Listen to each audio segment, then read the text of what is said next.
Hay territorios del deseo que no se encuentran en la superficie, donde el cuerpo no solo busca placer, sino verdad, donde el límite se convierte en lenguaje y el poder en una forma de cuidado. Durante más de una década, Tata Bettencourt ha sido guía, testigo y constructora de ese universo, el BDSM real, el que no se ve en películas, el que no romantiza el dolor, el que no existe para impresionar, sino el que revela quién eres cuando te entregas de verdad. Historia de un deseo es patrocinado por Vibraciones. Escanea el código QR y participa semanalmente en el sorteo de un kit con productos seleccionados para modelos y creadoras.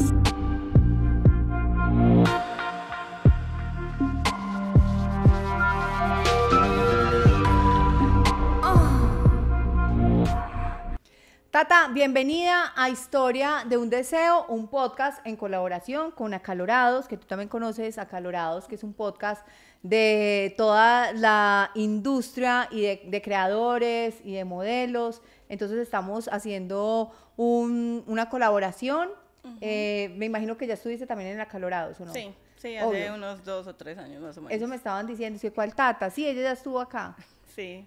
Realmente las personas que trabajamos en la industria del entretenimiento para adultos en Colombia somos casi como los mismos, las mismas caras. En los eventos nos vemos como los mismos, pero cada uno tiene como una especialidad, cada uno se destaca porque hay unas que son más eróticos, otros son más de creador de contenido, las otras son las modelos que han ganado, digamos, como todos los concursos. Hay otras creadoras que hacen también y acompañan procesos de formación, que también tú lo haces. Sí. Y yo quiero saber cómo Tata Bettencourt terminó, porque yo a Tata la conozco hace por ahí 15 años o más. Hace más tiempo, como cuando nació Twitter, ¿no? Twitter, literal. Como cuando nació Twitter, nos empezamos a seguir, nos caíamos súper bien, a mí me encantaba todo lo que trinaba a Tata, entonces era como un apoyo ahí. Después nos vimos en un avión un par de veces, luego Tata, me di cuenta que trabajaba en la industria, pero tú también siempre eres, y ahorita antes de que te sentaras acá, estaba contando que tú eres un referente de la industria por el tema del BDSM, pero yo quiero saber cómo tú terminaste metida en el BDSM.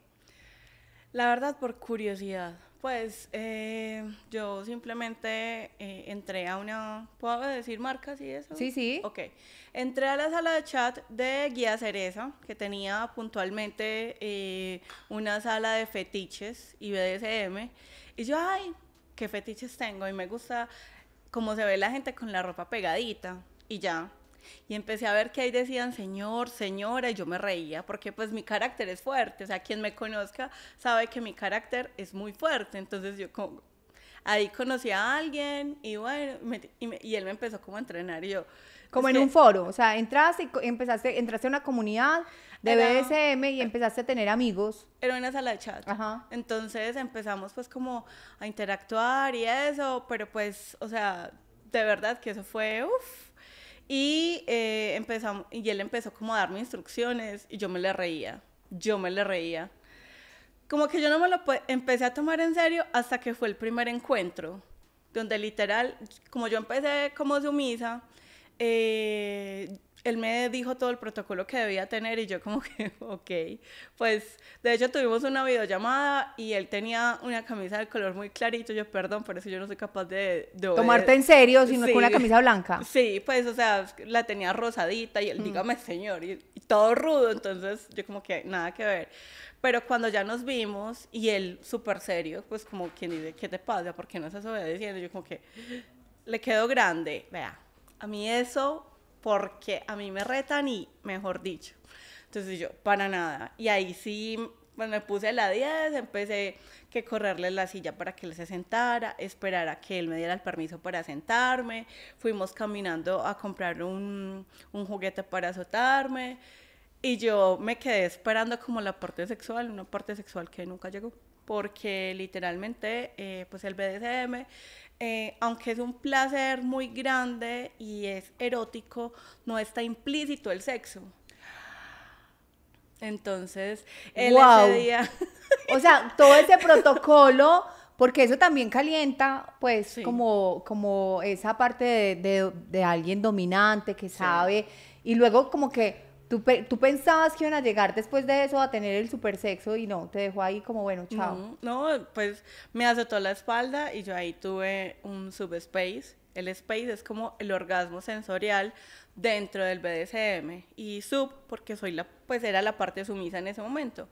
Entonces, y fue demasiado, demasiado intenso.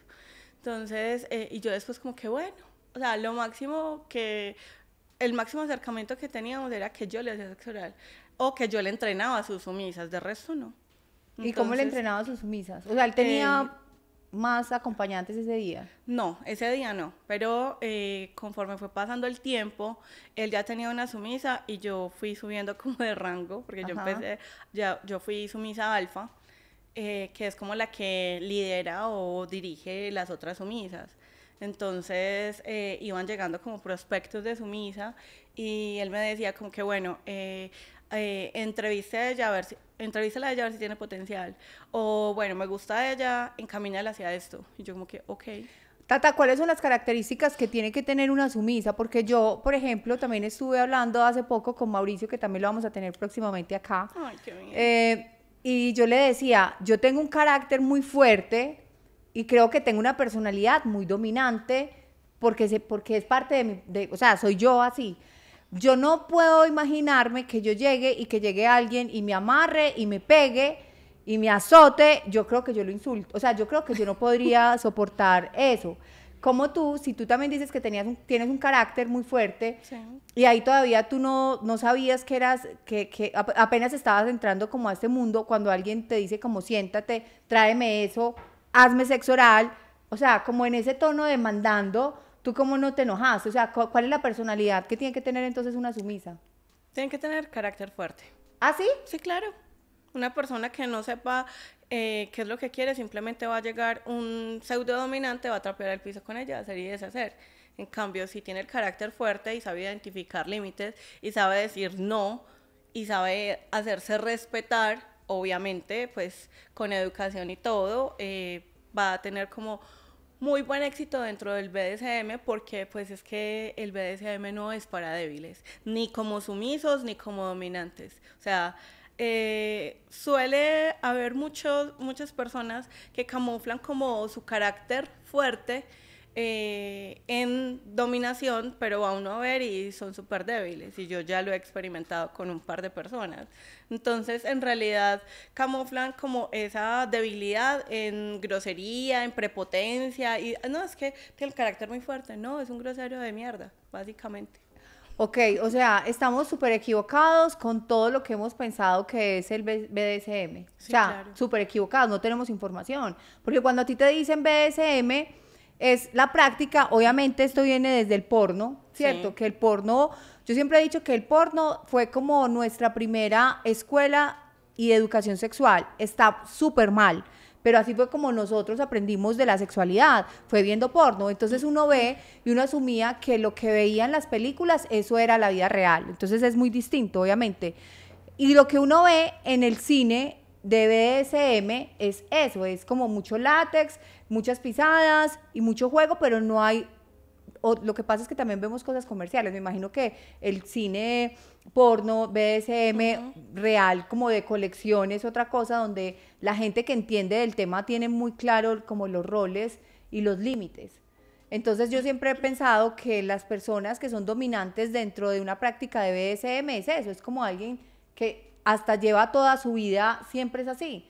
Siempre es como muy fuerte, siempre es con mucho carácter, siempre es con posiciones de poder. O sea, eso no puede pasar. Puede que haya una enfermera en este momento que sea dominante BDSM, digamos. O sea, es para cualquier tipo de persona. A ver, lo que pasa es que generalizar, pues es como, no sé, peligroso. Ajá. Porque uno dice, siempre es así. No. Hay personas que pueden ser muy dóciles, pero al momento de poner límites, en realidad lo hacen con respeto, pero con contundencia.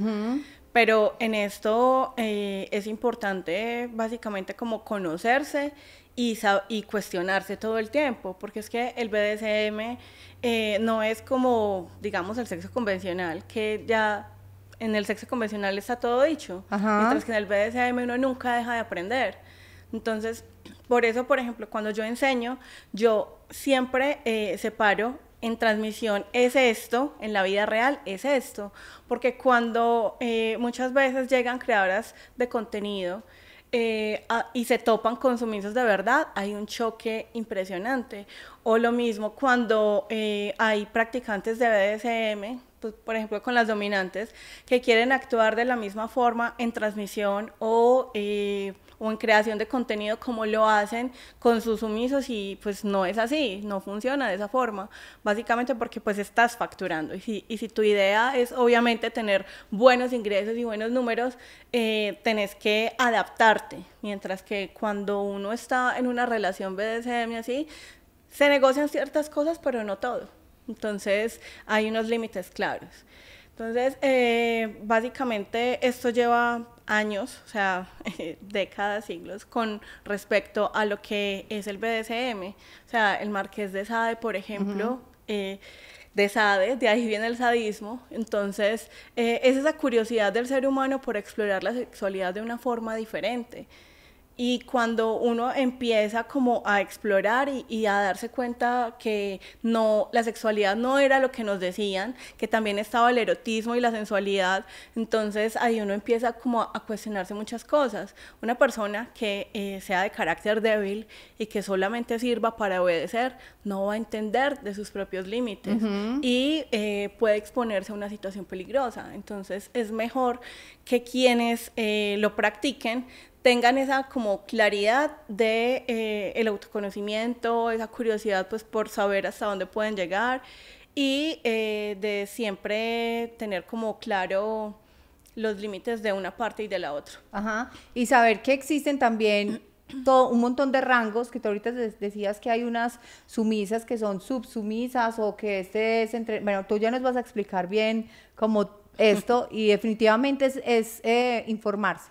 O sea, yo pienso que cuando uno tiene curiosidad por algún tema, sobre todo los temas sexuales, es un tema, es algo muy importante, es como que tú investigues, que leas, que no te quedes con la primera, el primer podcast que viste, con lo primero que leíste, con la primera, digamos, como lo que te contó tu amiga que era, sino que uno mismo tiene que sumergirse, investigar y poder sacar de ahí como sus propias conclusiones. O sea, eso es lo más importante. Ahorita en la industria, con los medios de comunicación, con las redes sociales sobre todo, estamos viendo un bombardeo de todo, o sea, todo el tiempo tú miras, entonces hay unas que se quejan de la industria y otras dicen que les va muy bien, otras dicen que esta es la forma de facturar, otras dicen que la industria ya no está dando dinero, pero yo siempre he pensado que cada uno habla desde su propia experiencia y que para que ustedes puedan tener ese propio criterio, pues obviamente tienen que investigar y tienen que pasar por sus propios como filtros y raciocinio, pues, ¿cierto? Entonces este tema me parece a mí me parece muy erótico, pero yo lo veo mucho como por el lado de el vestuario, sí, como visualmente me parece como súper sexy, pero ¿cómo se definen los rangos? ¿Cómo te das cuenta tú que también eres dominante o tú eres las dos? ¿Tú eres sumisa y dominante? Yo soy dominante masoquista. O sea, ya fuiste primero sumisa. Sí. Ajá. Fui sumisa más o menos unos 12 años. Wow. Y siempre me incliné como por la parte de el placer, como con el spank, con las cuerdas, con el látex sobre todo, y ver hasta dónde podía llegar. Yo creo que más que el placer de todo esto, era como retarme a mí misma y ver, bueno, esto me gusta, esto no, esto sería capaz de hacerlo, esto definitivamente no, esto sí, qué rico, más de esto.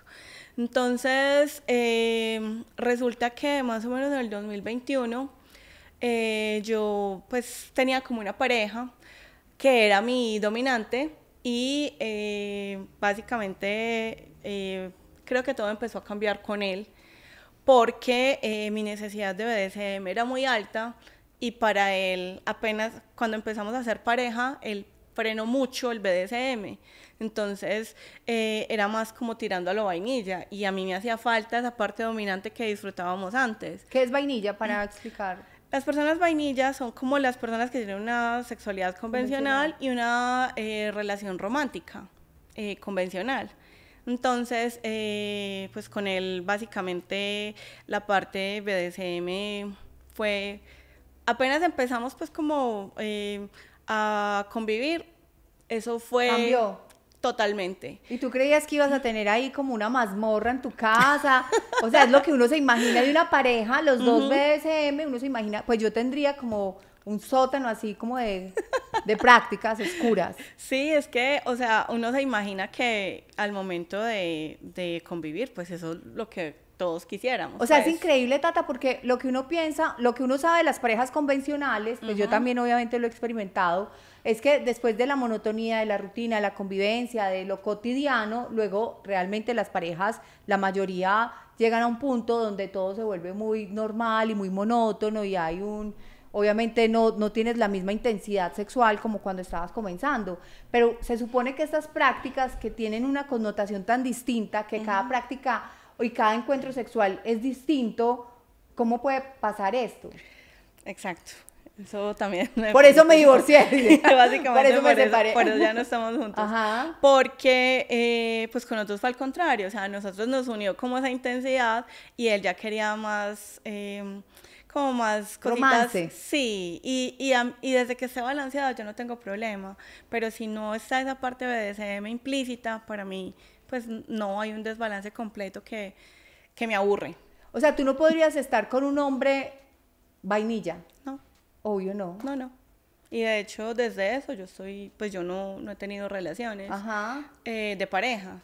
Y es difícil de pronto cuando tú conoces a una persona que sea interesante para ti, obviamente tú llegas y dices, mira, yo hago esto, se van, les da miedo, huyen. Lo que pasa es que al ver que mi carácter es fuerte, lo que yo practico, aparte de eso, mis preferencias, lo que yo enseño, se llenan de miedo. Inmediatamente la inseguridad aflora y como que bueno, sí, no. O los que yo conozco que son netamente sumisos, de verdad sumisos en película, a mí eso me da un tedio. Porque es que yo no quiero una pareja sumisa todo el tiempo. Porque me aburre, o sea, Claro. no. Entonces, como que, ay, no, deje así. Yo estaba pensando, ahorita también, antes de empezar a grabar, yo dije, por ejemplo, si yo estuviera y tengo ahí alguien que está arrodillado y que está, pues a mí no me gustan los migajeros. O sea, no podría estar con alguien que me está rogando todo el tiempo porque para mí me quita, porque es para mí, porque a mí viene como todo el amor desde la admiración y desde estar en lugares iguales. O sea, tampoco alguien por allá como la estrella, no, o sea, como que somos iguales, pero alguien que esté como así muy debajo o muy arriba, pues que se crea esa película, no me gusta, pero pienso yo, ahorita que estás diciendo que me dan ganas de empezar a explorar otras cosas, porque hay unas cosas del BDSM que me parecen muy eróticas, que es la parte de frotarse con el látex, de juego, de algunos golpecitos que son como calculados, o cómo se les va la mano, o pasa. Cuando uno no tiene experiencia, obviamente, pues puede suceder que se dan azotes donde no es, que de pronto no saben dar cachetadas, por ejemplo, o no saben coger del pelo, o no saben hacer ciertas prácticas, no saben amarrar en lugares seguros, sino que es como amarrando cualquier cosa. Entonces, sí hay que tener pues como mucho cuidado y por eso es que es pues indispensable que uno lea, se instruya, o sea, ya sea con una persona que le inspire confianza, ya sea con formación virtual, ya sea que entre a foros y comunidades, pero el BDSM para practicarlo de forma segura es de investigar.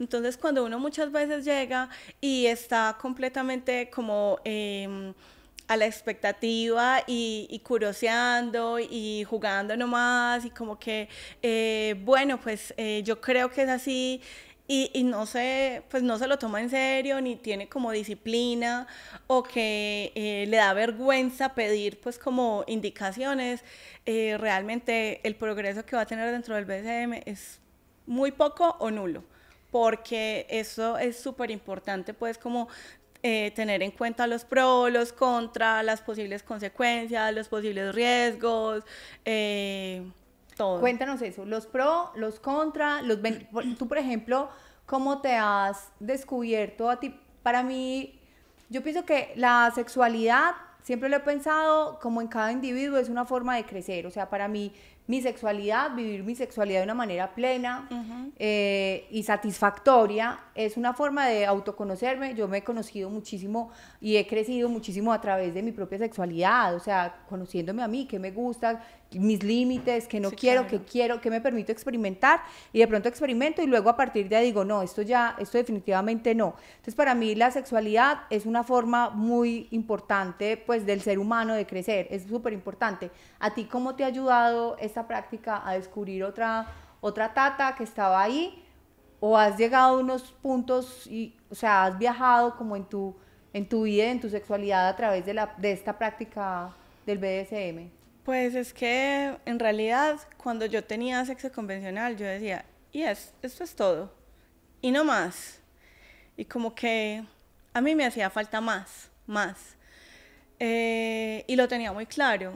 Y yo lo confirmé cuando me azotaron la espalda por primera vez, porque fue cuando yo tuve el subspace y yo era llorando de placer y arañando la pared. Y yo quedé con la espalda completamente roja, pues yo que soy un poquito blanquita, entonces como que, o sea, yo me quedé como que... Y resulta que empecé pues como a leer y yo, ay, sí, esto me gusta, eso también me gusta. ¡Wow! Yo quiero experimentar eso. Entonces yo parecía como un perrito que nunca sacan del apartamento. Entonces yo quería como hacer de todo. Yo, ay, esto yo quiero, ay, esto yo quiero. Entonces, pero yo estuve 9 años con una persona que admiro muchísimo, quiero muchísimo, que en su momento me dolió mucho que él no pudiera satisfacer como mis necesidades, pero es que uno no está para satisfacerle las necesidades a nadie, simplemente si uno no se complementa con el otro y no tienen como el mismo deseo, pues cada cual toma decisiones, y eso fue lo que yo hice. Yo fui su sumisa 9 años, y a la fecha seguimos hablando y pues retomamos el contacto este año. Y a veces dicen como, hey, nos vamos a encontrar por una sesión. Cuando he estado en momentos como de picos de rabia, como muy molesta, yo ahí tengo tanta rabia que hasta me dejaría espanquear por usted. Hágale, de una. Pero pues nunca como que concretamos nada. Pero la verdad es que sí, o sea, me descubrí mucho a través del tiempo. Y cada que iba estudiando, yo misma iba como explorando por mi cuenta y mirando qué tanto dolor podía aguantar, qué tanto placer me producían ciertas cosas. Cuando yo empecé en la industria, cometí un error y es que yo llevo 9 años ya en BDSM, entonces, y me empezaron a decir cosas que yo en la vida había pues como tenido en cuenta, porque yo creí que el BDSM era todo el fetichismo, y no, el BDSM puede ser tranquilamente, no sé, un tercio de todo lo que es el fetiche. Entonces empecé como a autodescubrirme, a explorar diferentes cosas. Yo era muy honesta con mis usuarios, yo les decía, mi experiencia es en esto, pero quiero ensayar a ver si me gusta, y me gustaba, y a mí se me notaba ahí mismo porque yo me reía. Entonces eso era algo como que enganchaba mucho como a los usuarios. Y ya después fui, pues ya quité como la pena y empecé con una comunidad muy bonita que había antes de BDSM en Medellín. Entonces empecé a ir a fiestas, o sea, yo estaba tan empeliculada porque yo nunca lo había hecho en público. Entonces, cuando yo me imaginaba yendo con antifaz, así toda... Yo también me imagino eso. A mí me invitan a una fiesta de BDSM y yo no me imagino yo como me voy trepada, pues, así. No, o sea, y pues, por ejemplo, yo me he visto mucho así, pues esa es como mi personalidad, entonces la diferencia son como... Los zapatos. Sí, los zapatos y arneses, de resto, pues no. Entonces yo fui y era como que... ¡ay! Y yo no, para mí fue una experiencia súper bonita y empecé a conocer gente de la comunidad. Acá yo no podía creer que hubiesen personas que lo practicaran de forma abierta. La primera persona que me amarró, de ahí la importancia de uno estudiar, esa persona tenía mucho conocimiento en BDSM, pero no tenía conocimiento en cuerdas. Y resulta que, por ejemplo, para amarrar, hay que, al hacerlo en los brazos, debe ser de acá para arriba, porque por acá pasa como un nervio. Entonces, me dejó atada mucho rato y bueno, yo tengo esto como adormecido, estos dos deditos. Ay, Dios. Y me dijo, no, eso pasa, así, mueve los dedos, eso va pasando. Y yo, listo, casi 3 semanas sin sentirlos. Y el tipo es muy teso. Ya vamos a decir quién es para que no sea más mentiras. Para que no sea más reconé. No, quien me conoce, pues, con confianza sabe quién es. Sí. Entonces, pero él ya ha ido estudiando y pues, o sea, estamos en el 2018. Él no sabía de esto, posiblemente puede ser que ahora sí lo sabe. Porque o sea, hay que formarse demasiado, sí, claro. Hay que formarse demasiado. Esto no es, vamos a amarrarnos y ya, o eso también. Yo he visto como, vamos a hacer unos encuentros de amarres, y yo digo, no sé, yo desconfiaría mucho de irme a un lugar y que digan amarre sin yo saber quién es. Sí. Si es bueno haciendo chivari. O sea, porque hay un montón de técnicas también. Esto no es como ir a taller de cuerdas, pero... Exacto, ¿quién lo dicta? Y quién es lo suficientemente respetuoso como para uno confiarse de esa persona. Porque aquí también había mucha vulnerabilidad que amarra y morbosea, me imagino. Pues hay un par de personajes bastante reconocidos que todo el mundo sabía que el tipo es un señor ya mayor, que el tipo llegaba y manoseaba a las modelos como tal, pues a las modelos de Shibari, a las Road Bunny, que son las sumisas de cuerdas, y al lado de sus parejas y todo, y él salió, cuando salieron a funarlo durante la pandemia, él salió a decir que no se podía resistir. En su modo de defensa. Entonces, como que pues, pero sí, en realidad es muy importante como investigar quién tiene prácticas seguras, qué se dice de las personas. Por ejemplo, puedo decir, bueno, acá en Medellín recomiendo mucho a Mateo Ramírez. Él es súper teso. Él sabe mucho, él da talleres personales, o sea, es muy bueno. Mao en Bogotá es excelente también, bueno, en el eje cafetero ya. Él es súper bueno también y siempre... ¿Tú haces amarres o no? Yo sé autoamarres y lo que tiene que ver como para transmisión. Pero así como para yo enseñar en pareja o así, lo básico. Lo básico, así como para suspender ya ese nivel, no lo sé. Me encanta. Entonces, pero, por ejemplo, el shibari de piso, o por ejemplo, los autoamarres para fotos, para hacer ciertos tipos de shows. Tata, eso, por ejemplo, una cosa es en tu vida, ¿cierto? En tu cotidianidad, estas prácticas, pero tú cómo ves el nicho de las creadoras y de las modelos que se dedican solamente, o sea, que su transmisión es BDSM. Yo recomiendo, cuando llegan unas modelos, cuando doy talleres, cuando doy charlas, es como, haz lo que resuena contigo, lo que vibra contigo, y cosas que sean parte de tu personalidad, para que uno lo pueda sostener, porque es que si uno juega a ser quien no es, eso es insostenible y eso se te va a caer.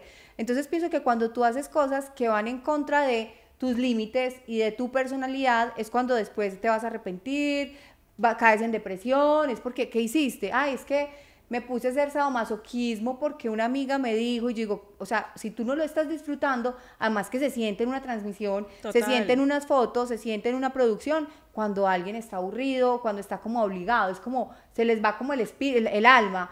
Entonces, ¿tú qué recomiendas, por ejemplo? ¿Qué tan fuerte ves tú el BDSM ahorita en la industria, cuando comenzaste? ¿Fue por allá en qué año cuando comenzaste? Como modelo. Como modelo. 2018. Bueno, desde el 2018 cuando tú comenzaste como modelo BDSM, ahora ¿cómo estás viendo como la industria en sí? O sea, desde el usuario hasta las chicas que quieren hacerlo, ¿y cuáles serían las recomendaciones entonces para una modelo o una creadora que quiera implementar estas prácticas?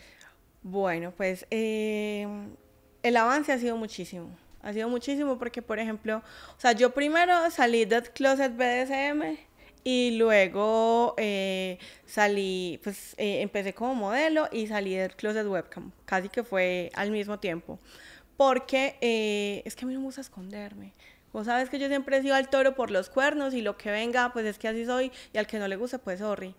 Yo siempre desde la parte respetuosa y todo, pero no soy como de hacer las cosas por agradar, pues, Ajá. o fingir. Entonces, cuando yo empecé, era pues como muy esporádico, digamos. Yo no sabía que habían páginas que tenía categoría fetiche, entonces yo empecé una página vainilla, pero a mí me iba muy bien, y me iba muy bien, por ejemplo, con el spank y esto. Entonces, resulta que como yo decía las cosas de frente, a mí me fueron preguntando en redes, mira esto, lo otro, hasta que un día tuve la oportunidad de hacer una capacitación virtual y fue enorme, pues, la acogida y ya estuve por primera vez en el community, pues, no como protagonista, sino como secundario. Hice parte de un performance de BDSM, yo era la parte sumisa, pero ya el año siguiente yo estaba dando una masterclass. Ajá, Entonces, ajá. cada vez se fue abriendo más como como el mercado, pero hay una cosa, y es que en la industria colombiana, acá no le tienen fe al fetichismo. O sea, acá son demasiado convencionales y básicos. Entonces, cuando uno les habla de fetiches, ellos creen primero que es algo cochino, que es algo extremo o que es muy doloroso. Y no es así. O sea, por ejemplo, acariciarse el pelo es un fetiche. Los besos son un fetiche. Ver fumar es un fetiche. El olor. Ajá. Acariciarse, jugar, las axilas, las cosquillas, los pies. Entonces, cuando uno empieza como a decirles, mira, esos son los fetiches. Ahí sí todo el mundo dice es que, ah, entonces yo soy fetichista. Y digo, todos. Todos, absolutamente tenemos. todos. Ajá. O sea, por ejemplo, a las personas que les gustan los besos, eso se llama vasoexia, ese fetiche. Y que son como apasionadísimas por los besos y que ellos mismos dicen, o sea, si yo no tengo una relación sexual o yo no tengo una pareja con quien los besos son parte fundamental, yo Total. no puedo. Ay, yo tengo que, ¿eso cómo se llama? Vasoexia. Yo no sería capaz de tener sexo sin un beso. Literal. Pues, O sea, o pero sea, hay gente que sí, hay gente que sí. Yo he escuchado historias como, no, yo tengo pareja, pero a mi novio no me gusta besarlo. Y digo, ¿qué? pues, ¿Cómo pasa eso? Pasa. literal. Sí, No, hay gente que... sí, no sí, entiendo sí. cómo, Ajá. pero sí. Entonces, muchas veces uno les explica, me acuerdo una vez que estaba en un evento y yo le había mandado el portafolio como a alguien de Bogotá y me va diciendo, ay, usted es la que entrena a las modelos raritas. Y yo, modelos raritas, ah, ya, sus modelos no se dan nalgadas, sí, claro, sus modelos no hacen show de pies, sí, claro. Y yo, ¿cuántos tipos de nalgadas hay? ¿Cuáles son las nalgadas seguras? ¿Cómo deben hacerse según la zona? Y el tipo se quedó así. Dice, lo que eres es un ignorante. Entonces, y yo, sí ve, por eso es que necesita mis capacitaciones. Y el tipo como que, el lunes hablamos para agendar y en efecto, o sea, hicimos un workshop de 3 capacitaciones en una tarde porque él se dio cuenta que en realidad no tenía conocimiento. Entonces, ya cuando yo viajé pues a Europa, me di cuenta que ellas son súper open mind en este sentido y que para ellos el fetichismo es tan natural como las mismas prácticas convencionales, como la sexualidad convencional.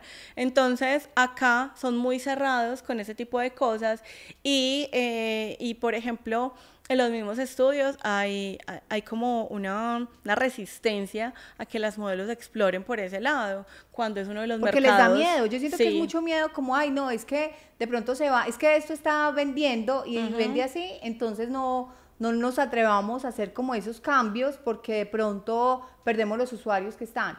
Y yo siempre digo, los hombres, la sexualidad masculina generalmente es muy básica. Los hombres consumen lo que hay, pero si nosotras, por eso me encantan las mujeres de la industria, porque obviamente las mujeres somos creadoras, tenemos una sensibilidad y una estética de la belleza y de todo es diferente. Cuando las mujeres metemos como nuestra mano en cualquier cosita, le ponemos ese pequeño detalle que hace la diferencia y que obviamente un hombre lo va a poder consumir. Porque es que los hombres no tienen tantas propuestas como las mujeres porque son más básicos, pero si nosotras empezamos a crear distinto y mostramos esta diferencia, pues obviamente es algo que va a atraer a hombres y a mujeres. Total, es que, a ver, es entretenimiento para adultos, no sexualidad netamente. Ajá. Entonces, hay muchas formas de entretener y ven normal que una persona, digamos, baile o haga twerking para entretener, pero al momento, por ejemplo, de darse nalgadas o de hacer masajes o de atarse, lo ven como raro cuando netamente... pues no se dan cuenta que la sexualidad es una construcción social. Mira que, por ejemplo, para nosotros es normal darnos un beso en la mejilla, y yo eso siempre lo digo en mis capacitaciones. Para nosotros es normal un beso, para los españoles 2, para los holandeses 3, y para los alemanes, si mucho es la mano y le das un beso ya se enamora, pues. Estoy exagerando, pero no hay como esa cercanía, porque para ellos es diferente, o sea... Entonces, cuando uno entiende que la sexualidad y el erotismo es una construcción social y cultural, entonces uno se da cuenta que nosotras, por más tiempo que llevamos en la industria, no nos la sabemos todas, y que hay que entender el público objetivo para saber justamente cómo es. Por ejemplo, Estados Unidos es el país más fetichista del mundo, pero en cuanto a BDSM, Europa se lleva a todos los demás por lejos, y allá hay muchos festivales de fetiches por lo mismo, y por temáticas, o por látex, por amarres y shibari, o por ejemplo de modas o de zapatos. Entonces es justamente como esa diversidad dentro de las sexualidades alternativas lo que hace que una modelo sea como más completa.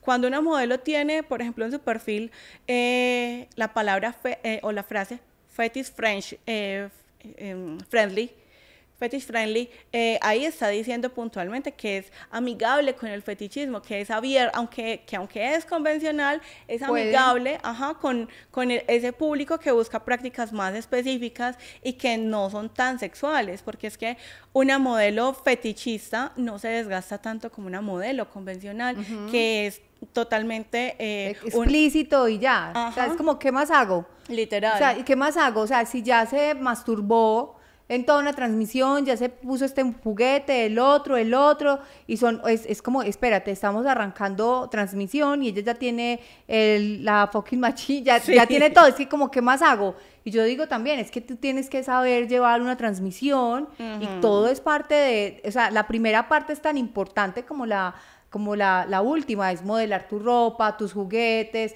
tus fetiches. Yo también pienso que la parte de fetiches, un fetiche que no tiene que ser siempre esos fuertes de BDSM, si no quieres, pero el aceite, los masajes, tocarse los pies, o sea, el ASMR, o sea, ese, por ejemplo, llama mucho la atención, y es que apoya mucho la parte auditiva, o sea, vos decís, por ejemplo, y una realidad, y es que las modelos hablan de la industria según su percepción personal. Yo siempre les pregunto, listo, ¿cuántas son bilingües? Y si levantan la mano 3 es mucho. Ok, ¿cuántas tienen Duolingo en sus celulares? La mitad, supongamos. Listo, ¿cuántas están en racha? ¿Cuántas estudian inglés? Entonces, no puedes esperar resultados diferentes haciendo siempre lo mismo. O sea, no puedes esperar que el usuario siempre se conecte con vos, sino que literalmente hay que conectarse con el usuario, hay que interesarse por el usuario, por saber qué es lo que le gusta, qué disfruta, y asimismo hacer como ese análisis de, listo, si al usuario le gusta esto, ¿qué tanto me gusta a mí? Porque es que al momento de conectar con ellos, si vos no le das como, si no hay ese match, entonces no va a haber como una fidelización se vuelve en el tiempo. Algo, Tata, solo transaccional, o sea, solamente se vuelve una relación así, y así el usuario no va a poder conectarse nunca con su modelo. Y la idea obviamente es tener esos usuarios tan fieles y tan seguidores, que si hoy estás transmitiendo desde esta plataforma, ahí tienes tus usuarios. Pero si después te da por vender contenido en una plataforma, ahí te llevas tus usuarios. O sea, yo creo que esa es la finalidad, y muchos modelos y muchos estudios todavía no entienden eso, y es como cada modelo es una marca personal y tiene que irse creando como marca personal. Y tú como estudio lo que haces es brindarle unos servicios a una modelo para que ella trabaje contigo. O sea, tú les das estos servicios, es como una cosa muy de partners, ¿no? Son como socios de eso. ¿no te ha dado a ti o has tenido, que no sé todavía, si has tenido estudios o si en Colombia hay estudios solamente de BDSM? Sí, no tengo estudio, pero en Colombia sí hay estudios solo de BDSM. Y el más bonito que he conocido es en Bucaramanga. Es hermoso y todas las habitaciones son BDSM. De hecho, ninguna tiene cama. Todas son sofás o... La Cruz de San Andrés. Ajá. Y la silla de trono o unas poltronas súper lindas y la decoración pues es súper elegante, porque es que eso es otra cosa. O sea, se dice que el BDSM solamente es fetichista, pero es que también es elegante. Entonces, por ejemplo, la dominación ejecutiva, la dominación financiera, todo eso tiene que ver justamente como más con el estatus. Ay, ahorita estabas diciendo, dijiste una palabra que me gusta, que voy a mirar a ver si encuentro, si pongo un clasificado. Para buscar amigos como... Sumisos financieros. Cuéntame un sumiso financiero. ¿Hay un sumiso financiero que quiera patrocinar ahí este podcast de pronto? ¿Cómo es un sumiso financiero? Pues básicamente su placer es satisfacer a su domina. ¡Ay, me encanta! Desde todas las áreas, pero incluyendo también la parte financiera. Entonces, está aburrida. Ahí te voy a girar. Sí, literal. O sea, yo, por ejemplo, tuve un sumiso en Panamá que pues yo no le creía y después de varias sesiones virtuales, él pagó el viaje y absolutamente todo, primera clase, hotel 5 estrellas y sesiones al día, y pues 1 o 2 sesiones al día de máximo 2 horas y ya. ¿Cómo es una sesión con Tata Betancur? O sea, si yo, por ejemplo, es para hombres, me dice si es para hombres, para mujeres, si tú haces las prácticas con hombres como mujeres. Si yo quisiera decirte, Tata, quiero una sesión, o sea, no hay una involucración, un involucramiento pues de ninguna connotación. Simplemente te digo, Tata, yo quiero experimentar una sesión de BDSM, quiero saber qué me gusta, todavía no sé nada, quiero, a ver, ¿qué pasa? Yo llego, tenemos un punto, tenemos unas palabras, se hace un contrato, yo te digo, esto me da miedo, esto no, por ejemplo, a mí me asustaría mucho sentirme amarrada. Okay. O sea, como que yo no me pueda mover o hablar, me daría mucho mal genio. Por ejemplo. Pues a ver, cuando como domina profesional, yo tengo pues como un formulario que ellos deben llenar. Y para saber en los diferentes tipos de dominación, qué es lo que quieren, qué es lo que buscan. Y ya, según las respuestas, yo filtro si sirve para una sesión o no. Puede que no sirva. Que me digas, pues que no vaya con mis intereses o que lo que le guste sea muy extremo, entonces no me voy a desgastar ahí. O sea, para mí ese es el primer filtro. Segundo, pues ya hablamos de una forma pues como convencional. Hablábamos, nos comunicábamos el objetivo de la sesión o el objetivo del entrenamiento y ya después, iniciado como el primer pago, ya empezamos según el periodo que vayamos a sesionar. Ya sea pues presencial o virtual, nunca tengo sexo con los sumisos, nunca me van a ver desnuda y nunca les hago pegging. Pegging es la penetración pues como a los hombres como tal. Sí. Entonces, pero con todo lo demás, me gusta mucho. ¿Qué incluye la sesión? Es según lo que haya. Por ejemplo, yo te digo, porque también he escuchado y he visto que en estas sesiones, por ejemplo, sobre todo de Shibari, que es las que he presenciado, la gente se vuelve muy vulnerable y estar como ahí suspendidos o estar amarrados los hace como soltar como tanto miedo, sí. Como es una cosa muy terapéutica también, o sea, sin hablar solamente de la connotación sexual, esto tiene un montón de cosas detrás que pueden servir también como terapia, es como, sí. como al Mao, de hecho también hablaba con él, y él me decía, Andrea, yo llego con gerentes y con gente de unos cargos muy altos, donde siempre son muy poderosos y donde siempre son como líderes de empresas, son cabezas, o sea, son gente muy, muy tesa, sí. Y antes ellos como siempre están al mando, a veces quieren soltarse, y es como, ven, a esta sesión, acá no estás mandando, acá es todo lo contrario, acá vas a mostrarte vulnerable, y la gente llora, sí. Amarrada. Sí. En mi caso, por ejemplo, pues, a ver, como uno se conecta con diferentes emociones, yo sí siempre pregunto si lo que buscas es una sesión de masoquismo o de feminización o, por ejemplo, no sé, de obediencia y entrenamiento de servicio. Entonces, cuando los objetivos son tan diferentes, uno pues ya cada cual va mirando. Por ejemplo, cuando es de una sesión de dolor, como yo soy masoquista, inmediatamente pregunto si tiene alguna condición médica o algo así, si sufre de algo, porque eso es supremamente importante saberlo antes de empezar la sesión.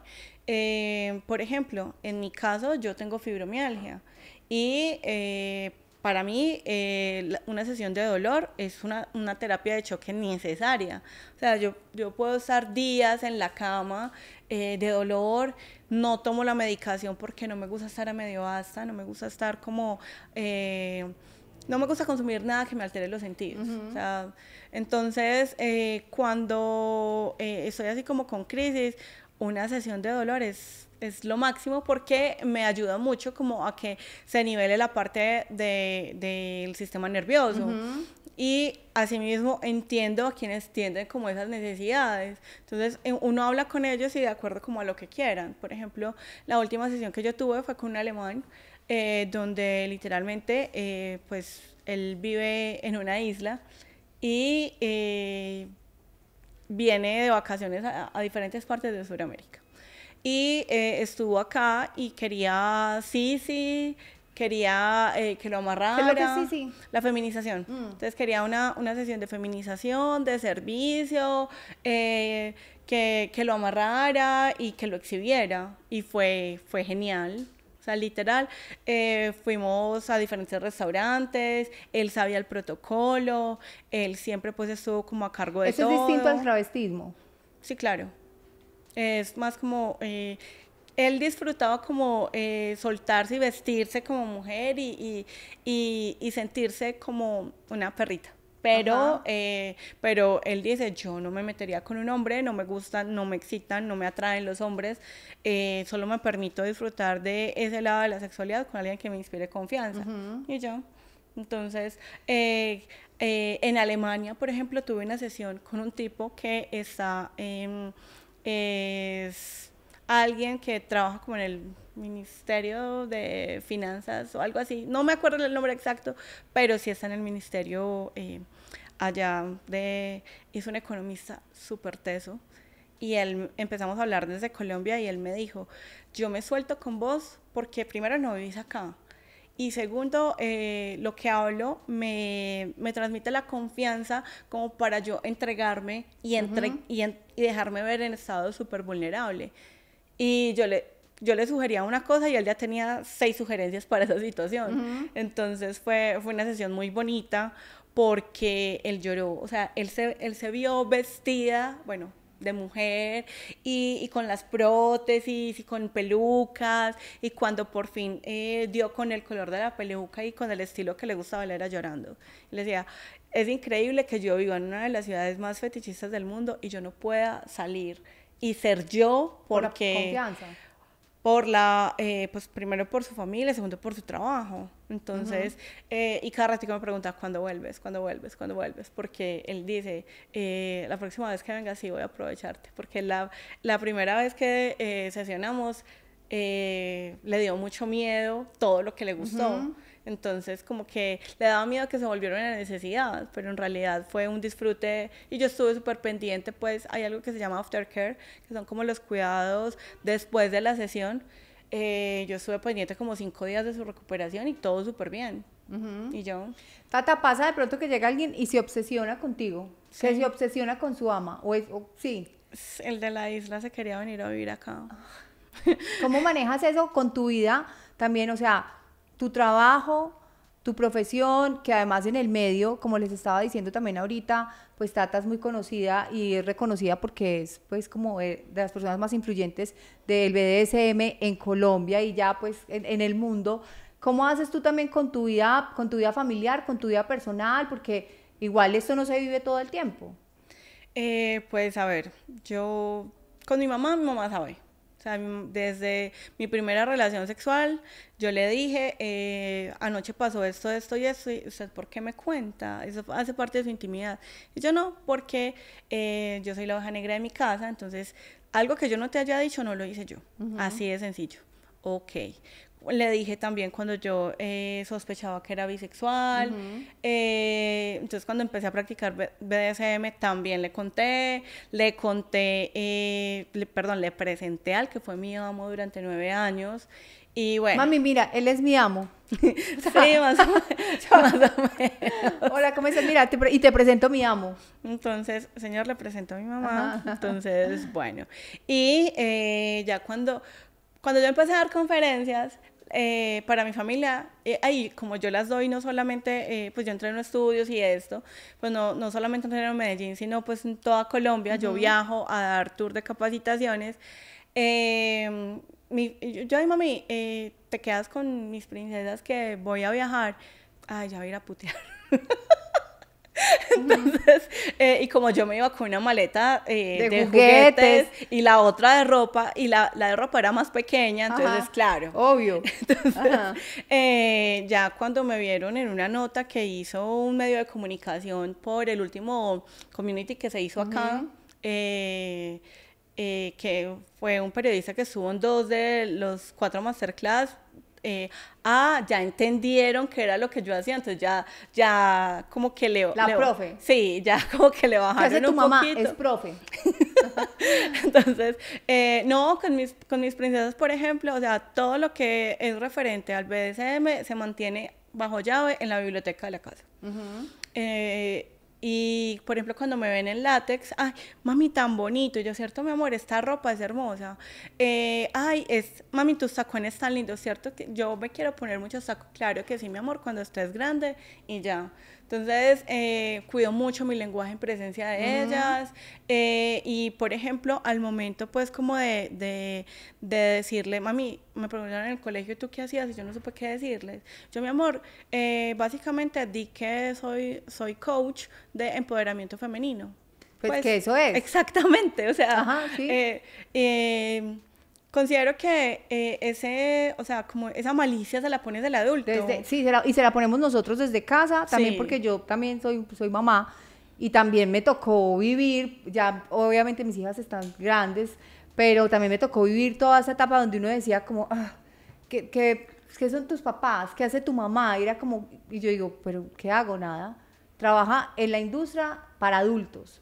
O sea, es como, eso es tan amplio, me veían también, a veces en televisión, pero a veces también me ven haciendo esto otro, pero a veces, ¿qué hago? Trabajo en una industria de adultos, o sea, es como quitarle tanta malicia, y yo a todas las mamás también que trabajan en la industria dicen como, es que todavía, y yo digo, te tienes que preparar para esas preguntas incómodas, pero tú mismo te tienes que creer, porque si tú misma empiezas a negarlo, a decir, no, la mamá es enfermera. No, la mamá, o sea, yo digo, cuando un hijo crece y dice, ay, toda la vida me imaginé que mi mamá era enfermera y ahorita me doy cuenta que es modelo o que es creadora, es como, yo digo que ahí hay una especie de traición, pero cuando uno es tan natural y uno lo ve, porque yo lo veo natural, es como, eso mismo lo transmites y así mismo esa persona crece, tu hijo crece entendiendo la industria de una manera muy natural, porque es natural. Total, y es que cuando uno le miente, ellos se sienten completamente traicionados, vulnerados, que se perdió la confianza. Entonces, no, yo les digo eso y ya, por ejemplo, ahorita que venía por acá, mi princesa me dijo, vas a ser la reina del día y vas a brillar como nunca. O sea, mis hijas son una cosa maravillosa y yo comparto mucho con ellas, pues, o sea, es que quien me conozca en la industria no se imagina la clase de mamá que soy. Yo soy completamente presente, soy súper tierna,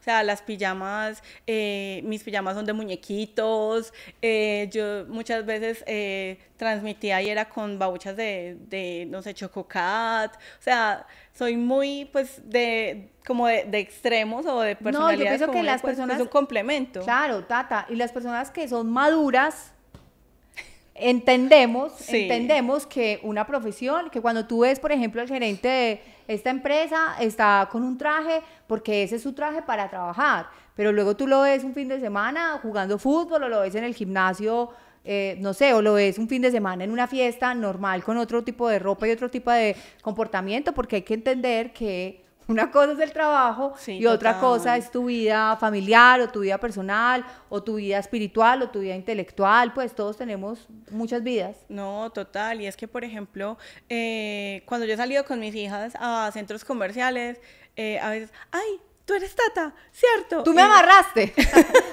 Tú eres Tata, ¿cierto? Y yo sí, ay, tú me diste una capacitación, no sé qué, y ellas me miran, y yo, pues, normal. No, eso entonces, es bonito. Entonces dice, ay, ¿me puedo tomar una foto contigo? Ya, sí, claro. Mami, tú eres famosa. Y yo, es que lo que yo hago es capacitar mujeres para que se empoderen como de su propia vida y de su intimidad. Ah, ok, ok. Y, por ejemplo, muchas cosas que... yo veo, yo le explico, mira, en esa situación, o sea, ellas ven, por ejemplo, televisión según como la categoría que tengan, igual con las películas, entonces cuando hay algo como que aunque es de la categoría de ellas, tiene una escena subidita, mi amor, esto pasa así, así, por esto y esto. Entonces, por ejemplo, ya estoy empezando a hablar como de sexualidad, de esos cambios femeninos. A la edad también que tenga. Sí, claro, porque es que, o sea... Y las preguntas llegan de acuerdo a la edad que tienen, o sea, sí, claro. si es muy pequeña, no te va a hacer preguntas de cuando tenga 15, obvio. No, y también uno recordarles a los hijos que uno está para hablar con ellos, o sea, abrir como ese canal de comunicación. Mi amor, en ese momento estás experimentando, o por esa época vas a empezar a experimentar unos cambios en tu cuerpo, que yo también, pues, sentí, que también otras personas lo sintieron, entonces no te preocupes, vamos a hablar de esto cuando quieras, voy a estar acá. Y es importante como dejar ese canal abierto, pero también es importante cuidarlas como de ese entorno malicioso, porque, por ejemplo, en el colegio de mis princesas hay alguien que tiene una tienda erótica y súper bien. Y ella lo habla de forma muy natural y pues no se ha visto como permeada esa malicia de la gente porque también lo ha sabido manejar. Entonces, cuando uno sabe hacer las cosas desde la conciencia, desde la responsabilidad, Total. pues obviamente se da mucho mejor. Tata, ¿tú qué piensas que va a pasar ahorita con la industria? Ya como para finalizar, porque tú y yo nos podemos quedar acá horas enteras.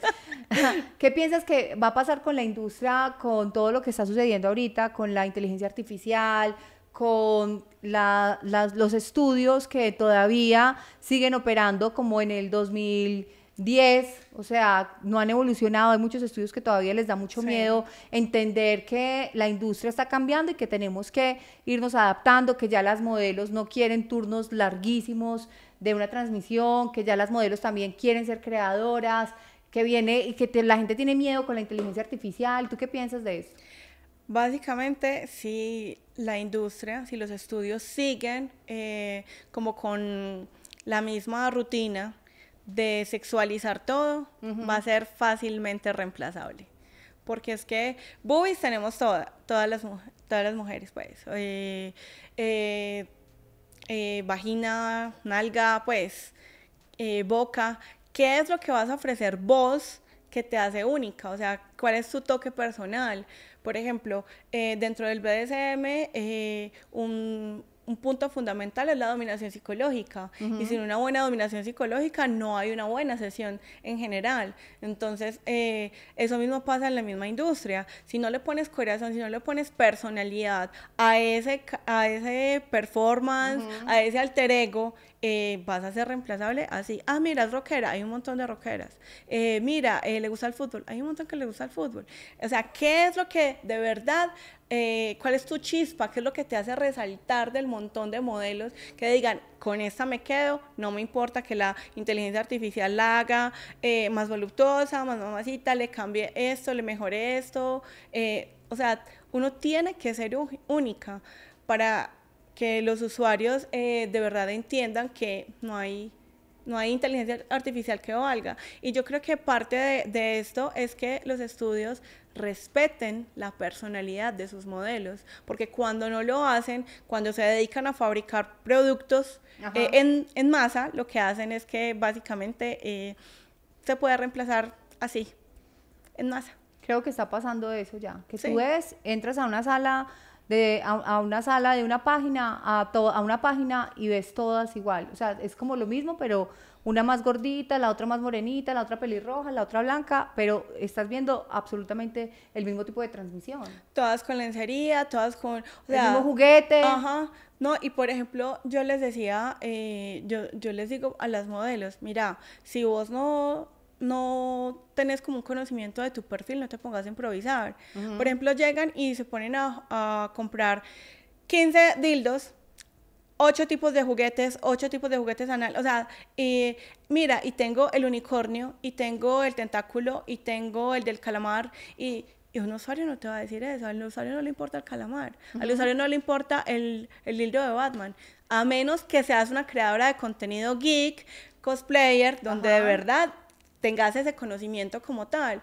Entonces, si no adaptas como tus juguetes, tu ropa, tu personalidad a un performance y que todo sea como exacto, no va a haber como ese match con el usuario. Y por ejemplo, muchas veces uno les dice, listo, todas transmiten en lencería, ¿cuántas transmiten con corbata? ¿Cuántas transmiten vestida como, con traje como si fuera una oficina? ¿Cuántas se ponen medias veladas? ¿Cuántas se ponen la camisa plus size de hombre? Entonces como que, bueno, o sea... Entonces luego no te quejes. Exacto. O sea, Lana del Rey dice una frase muy, muy bacana y es que no puedes esperar resultados diferentes si seguís haciendo la misma mierda que hace todo el mundo. Y literalmente dice eso, mierda. Porque es que al todos hacer como ese performance, como que parece un guión para creí que era de masas. Albert Einstein. Lana del Rey. Sí, lo dijo en una entrevista. Se lo robó a Albert. Le puso mierda y ya. Voy a hacer acá una cosa con los... No, total, y eso está pasando en la industria. Todos venimos como de la misma escuela donde nos enseñaron a hacer eso mismo y fue una réplica que funcionó, o sea, un modelo de negocio, de transmisión y de estudio que funcionó muy bien en una época, pero ahorita los usuarios cambiaron y ya desde que los usuarios estén cambiando, pues obviamente nosotros y todo, o sea, la tecnología, los gustos y lo que tú decías, la gente definitivamente... las personas no somos irreemplazables, pero tiene que haber una cosa que solamente podemos dar los humanos y es conexión. Total. Es conexión. O sea, muchos modelos, por ejemplo, quieren esos usuarios que las llevan a comer pizza, a privado, que las pijamadas, pero para hacer esos privados largos de horas, tiene que haber conexión y tiene que haber una forma de comunicación diferente a estar tecleando todo el tiempo. Total, entonces, o con un juguete todo el tiempo. Total. Sí, sí. O solamente ahí, pues, como en el ámbito muy, muy sexual. Se puede hacer dinero en la industria sin tener que llegar y sexualizar todo. Estamos hipersexualizados. O sea, es una industria de sexo, pero yo pienso que hay una sobreexposición y una hipersexualización. Sí. ¿Tú piensas igual? Yo pienso totalmente lo mismo, porque es que es una industria muy sexual, pero muy poco erótica.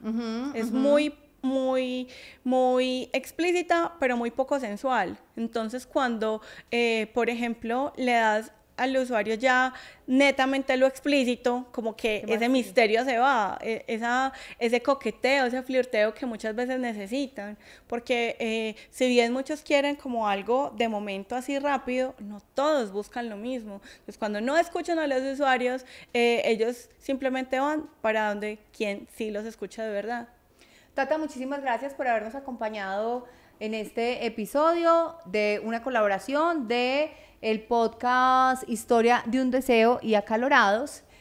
Muchísimas gracias a nuestro patrocinador Vibraciones. Recuerden que Vibraciones es la línea número 1 en juguetes y en productos de intimidad y bueno, también para todas las creadoras, para todas las modelos van a encontrar un catálogo con un montón de productos que van a servir obviamente para que sus creaciones, para que sus videos y sus transmisiones salgan muchísimo mejor. Tata, mil gracias por acá, no sé, te esperaremos nuevamente porque hay mucha tela por cortar en este tema. Claro que sí, muchísimas gracias a vos por la invitación, gracias a Calorados, de verdad que es muy bueno que hayan como más estos espacios porque ayuda como a entender la percepción de las personas dentro de la industria y como ampliar un poquito más esa visión como un poquito tan cerrada que suele tener como nuestro gremio. De verdad, muchas, muchas gracias. Gracias. Historia de un deseo es patrocinado por Vibraciones. Escanea el código QR y participa semanalmente en el sorteo de un kit con productos seleccionados para modelos y creadoras. ¡Oh!